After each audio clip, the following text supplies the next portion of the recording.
അന്വേഷണം ഏതായാലും തുടരുക. ഇപ്പോൾ കൊടിക്കുന്നിൽ സുരേഷ് MP നമ്മളോടൊപ്പം ചേരുന്നു. നമസ്കാരം. ഏതായാലും ദാരുണമായ ഒരു സംഭവമാണ്. നമുക്കറിയാം, കുട്ടികളടക്കമാണ്, ഒരു വിദ്യാർത്ഥി അടക്കമാണ് മരിച്ചിരിക്കുന്നത്. ഈ ഒരു സംഭവത്തിൽ ഈ ബസ് അമിത വേഗതയിലായിരുന്നു എന്നത് തന്നെയാണോ ഇപ്പോൾ പറയുന്നത്? അതോടൊപ്പം തന്നെ നമുക്കറിയാം 8 മണി വരെയാണ് ഈ ഒരു സ്കൂൾ സമയങ്ങളിൽ ഇത്തരത്തിൽ ഭാരവാഹനങ്ങൾ പോകാൻ പാടില്ല എന്നൊരു നിയമമുണ്ട്. അതുകൊണ്ട് തന്നെ അമിത വേഗതയിലെത്തിയ ടിപ്പർ പാഞ്ഞു കയറിയാണോ ഈ ഒരു അപകടം ഉണ്ടായത്?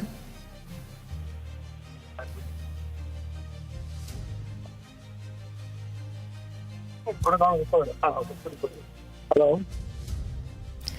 ഹലോ ശ്രീ കൊടിക്കുന്നിൽ സുരേഷ്, കേൾക്കാം?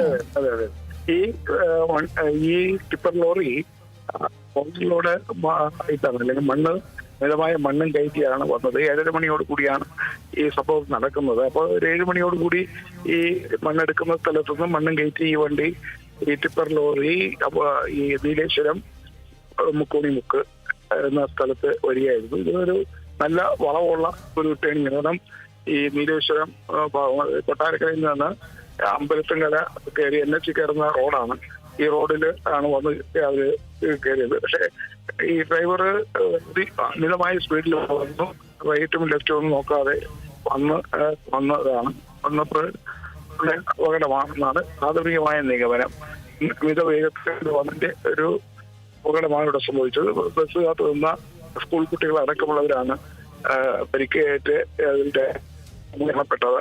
ബാക്കി 5ഓളം പേര് ഗുരുതരാവസ്ഥയിലെ ആശുപത്രികളിലാണ്. എന്തായാലും അത് ടിപ്പർ ലോറിയുടെ ഭാഗത്തുണ്ടായ വണ്ടി ഓടിച്ചതിലുണ്ടായ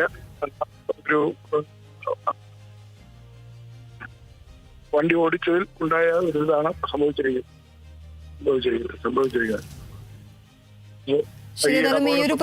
ഞങ്ങളെല്ലാം ഇപ്പൊ സ്ഥലത്തുണ്ട്. ഈ ഒരു പ്രദേശത്ത് ഇതിനു മുമ്പും ഈ ഒരു അപകടങ്ങൾ പതിവായ ഒരു പ്രദേശമാണോ, അതോ ആദ്യമായാണോ ഇത്തരത്തിലൊരു വലിയൊരു അപകടം അവിടെ ഉണ്ടാകുന്നത്? നേരത്തെയും അപകടങ്ങൾ ഉണ്ടായിട്ടുള്ള സ്ഥലമാണ്. പക്ഷെ ഇത് കൊട്ടാരക്കരയിൽ ടൗണിലേക്ക് വരാനുള്ള ഒരു പാരലൽ റോഡാണ്. ഇതില് മണ്ണ് കയറ്റി വരുന്ന ലോറികൾ പോകുമ്പോഴതിന് അടിക്കേണ്ട നിയമങ്ങളോ നിബന്ധനകളോ ഒന്നും പാലിക്കാതെ മിതമായ വേഗത്തിൽ ഓടിച്ച് വന്നതാണ്.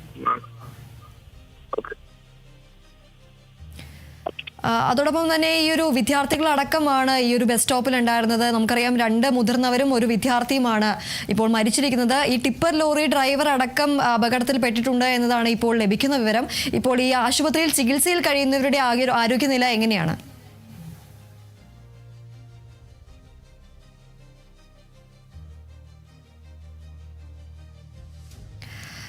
ഏതായാലും കൊടിക്കുന്നിൽ സുരേഷ് MP ആണ് നമ്മളോടൊപ്പം ചേർന്നത്. ഈ ഒരു ടിപ്പർ ലോറിയുടെ അമിത വേഗതയാണ് ഈ ഒരു അപകടത്തിന് കാരണം എന്നതാണ് അദ്ദേഹം പറയുന്നത്. ഏതായാലും ഈ ഒരു പ്രദേശത്ത് അപകടങ്ങൾ നടക്കാറുണ്ട്, എന്നാലും പതിവായ ഒരു അപകടം നടക്കുന്ന ഒരു പ്രദേശമല്ല എന്നടക്കമുള്ള കാര്യങ്ങളാണ് പറയുന്നത്.